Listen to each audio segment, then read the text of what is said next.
Every country should specialize and we should have open exchange, open markets. What do you think? Does that mean that does NAFTA produce greater wealth in the United States and greater wealth in Mexico too?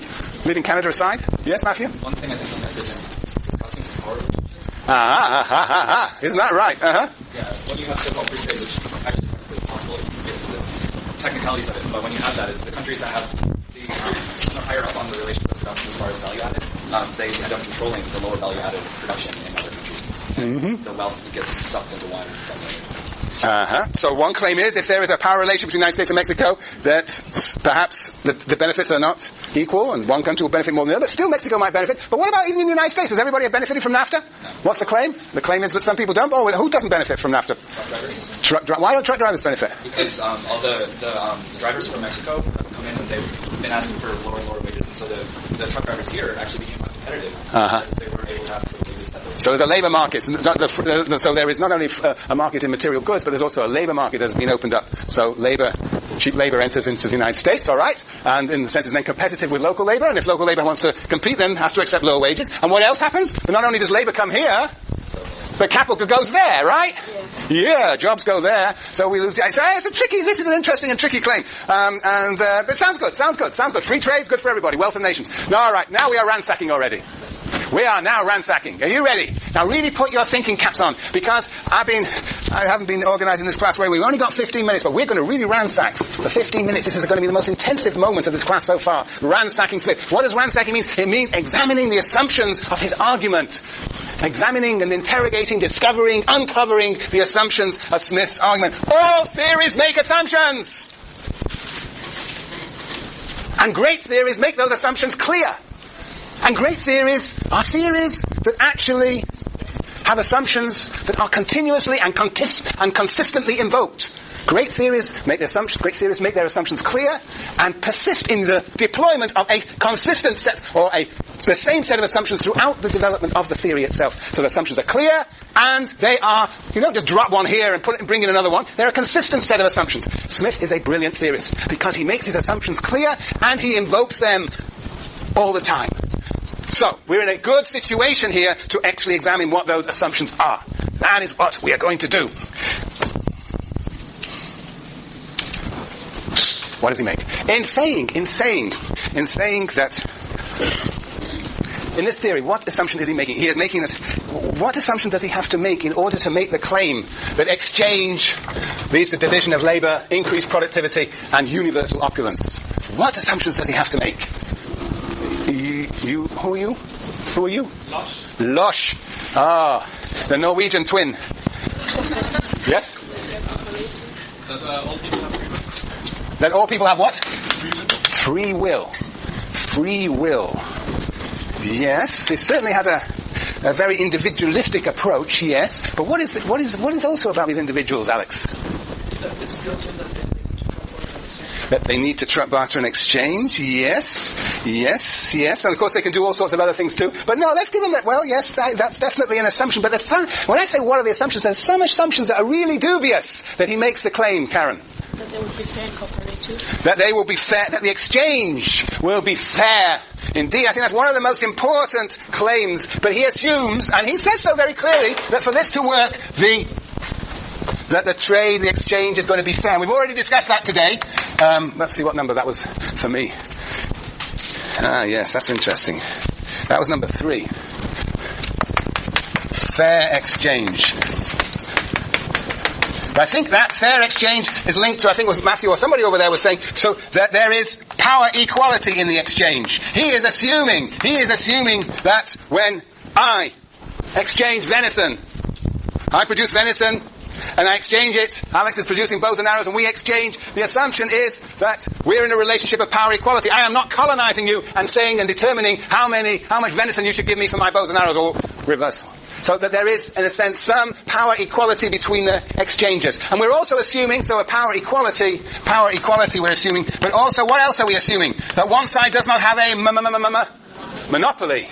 So If I am producing venison, I'm the only person around producing venison, and Alex desperately needs venison to survive, and he only produces bows and arrows, I can dictate to him, because I have a monopoly of ownership of venison, I can dictate to you exactly the terms of exchange. And so Smith is assuming power equality and the absence of monopolies. You know, when Enron started monopolizing electricity in California and started upping the price, there was disaster in this state, as you may. When was this? Crumbs, about 5 years ago. Anybody remember? Oh, when they started buying up all the power stations, and then it was obviously the year before Schwarzenegger got into power. How long has Schwarzenegger been? That's how we got Schwarzenegger, right? You know, that was because Gray Davis couldn't handle the ways in which the Enron, this electricity company, shot the price of electricity to the ceiling, and there were lots of blackouts, rolling blackouts in the country, in the state. 2000 and nobody knows. Yes.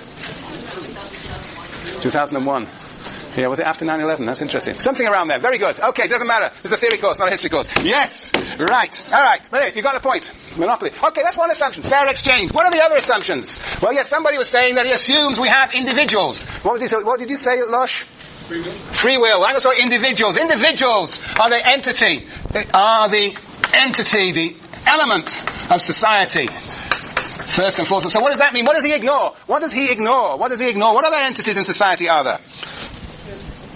Groups and institutions. Right. So what is missing is analysis of groups, institutions, social movements. Yes. Yes, he's assuming also, right, so no movements, no social actors. He's also assuming, what does he assume about these individuals? They are what? Reasonable, but even more important, as we've said time and time again, that they pursue material self-interest. That's all they are really interested in. It's material self-interest. They pursue material self-interest. That's right. It's human nature. Yeah. And this division of labor develops voluntarily. It's not imposed. The division of labor develops voluntarily by individuals pursuing their individual interests and specializing. Yeah. Alright, so he makes assumptions about the entities in society. There are individuals, no social actors, and these individuals pursue material self-interest, and they voluntarily specialize. They're not forced to specialize, they voluntarily specialize. And we got fair exchange. What else does he assume? Chelsea? That only perpetual increased productivity will lead to progress. He assumes, yes, this idea here that progress is understood to be dependent upon material self-improvement. What's then his vision of how history develops?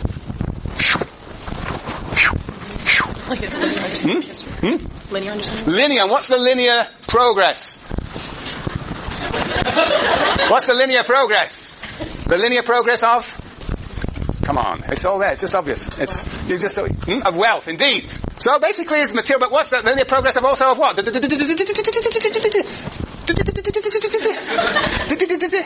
what's division of labor? Very good, Sonny. Very good. Division of labor. That is his vision. The future evolves out of the present. Basically, this is his history. Future is connected to present as follows. Like this. What's going on? This is time on this axis, and what's on this axis? Division of labor, specialization. And this is really what accounts for increased material prosperity, material wealth, increased division of labor. It is a linear history. Linear. What do I mean by linear? Linear as opposed to what? Chelsea. Non-linear. Very good. No, what is non-linear? What might be non-linear? More circular? Circular history. Interesting idea. Well, cyclical at any rate. You could have it like that. Or you might have a discontinuous history. The future could look completely different from the present. The past could look very different from the present. I mean, small-scale societies in which we exchange venison for bows and arrows really is profoundly different to the present society, one could argue. But anyway, Smith sees it as a linear history, a linear development and division of labor. We're going to see how Marx and Engels see history as rather discontinuous.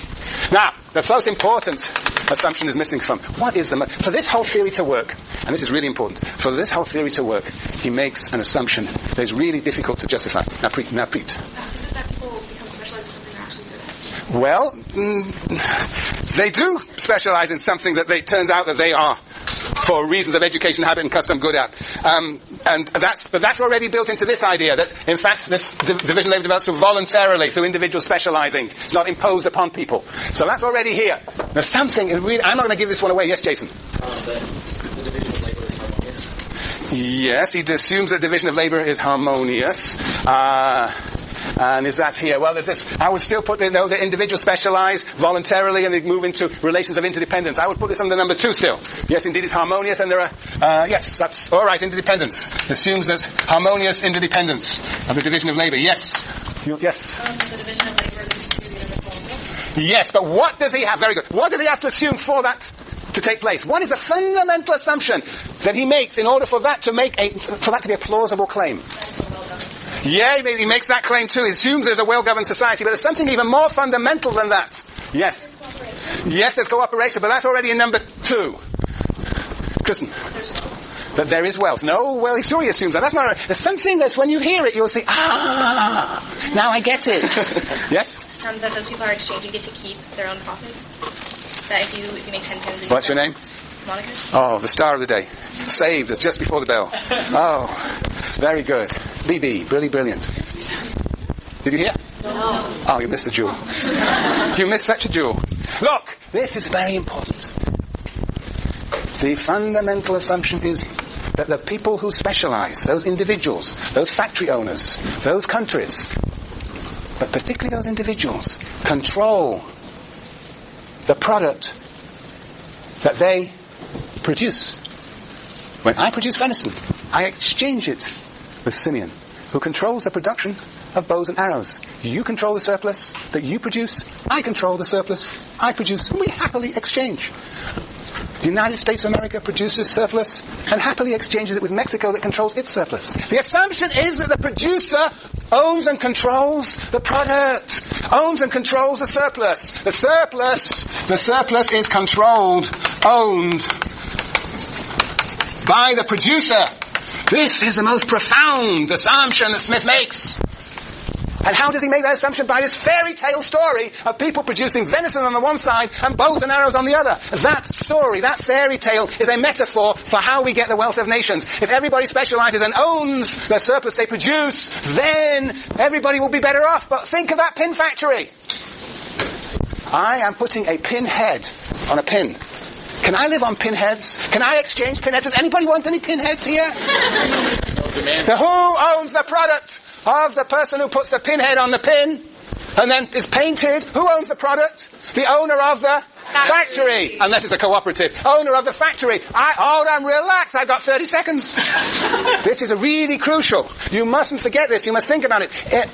If you think of the world around us, you will see that individuals may be specializers, may be producing things in very specialized ways, but they do not control what they produce. But Smith assumes that because he has this fairy tale story that is the metaphor of progress of individuals owning and producing things, owning the things that they produce in a small scale society. Now, question. Very good, Monica. Thank you very much. But question.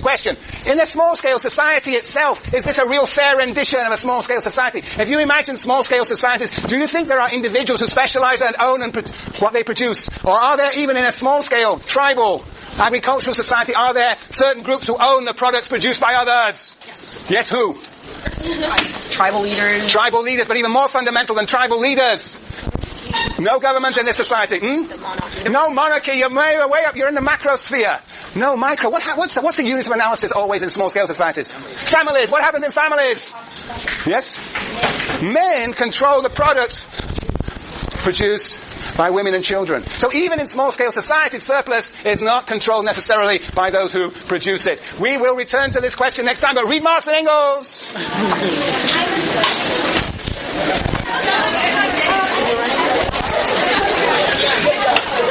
Oh, well. Winston.